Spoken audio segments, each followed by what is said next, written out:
friends, welcome back. If you're new here, my name is Nate Plummer. I'm an actors coach and the founder of Stage Door Unlocked. I am also an avid lover of coffee. And this brings up a very common question that I get here at Stage Door Unlocked.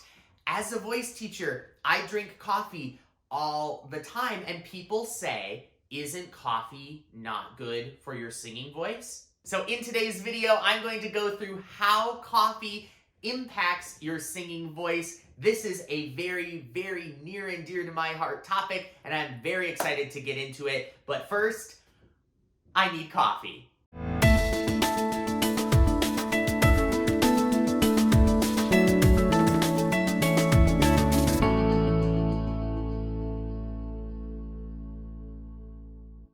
The idea that coffee is bad for your singing voice goes back almost 100 years. There was a study done in 1928 that described the diuretic effects of coffee. Now, what's interesting about this study is if this was a study done today, it would not hold any scientific merit. You see, this study only had 3 people participate in this study. 3. That's not a valid test pool. That isn't even a logical sample size. And so as a result of this study, coffee has gotten this kind of bad rap for, like I said, almost 100 years.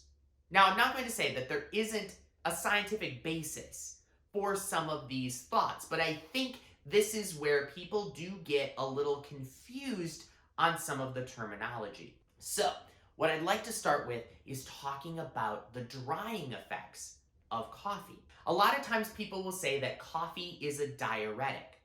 Now, what is a diuretic? A lot of people assume that a diuretic means that it dries you out, that it dehydrates you. But that isn't actually what a diuretic means. If you look at the word diuretic, you see the root word for urination in there, which means it makes you have to go to the bathroom, right? I mean, that's what a diuretic is. Now, let's think about it logically. If you're drinking a whole cup like this of liquid, regardless of what it is, you're going to have to go to the bathroom. That's just logic. Just because you have increased urination does not mean you're dehydrated. If you drink 4 gallons of water, which I don't recommend, but if you drank 4 gallons of water, you'd have to go to the bathroom, but water is the most hydrating thing you can drink. So by that very logic, just calling something a diuretic, meaning that it causes you to have to go to the bathroom more, does not mean that it's actually drying you out. Now, does caffeine have a little bit of a dehydrating property?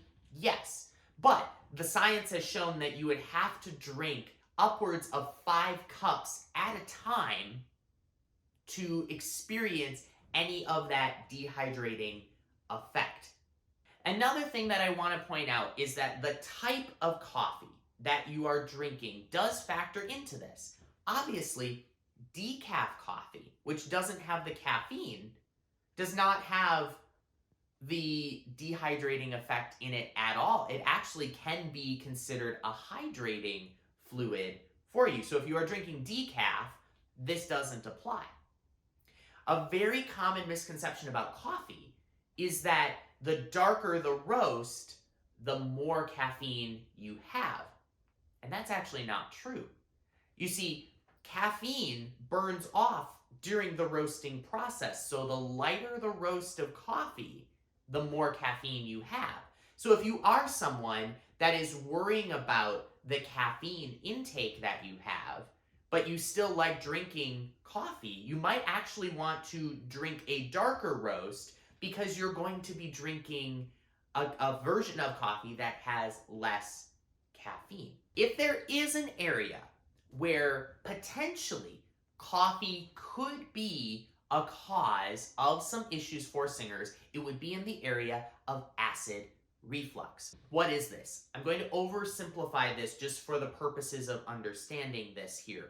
But acid reflux really is a buildup of excess stomach acid or the gases of the stomach acid which can irritate the opening here in the throat. And that irritation can cause some inflammation.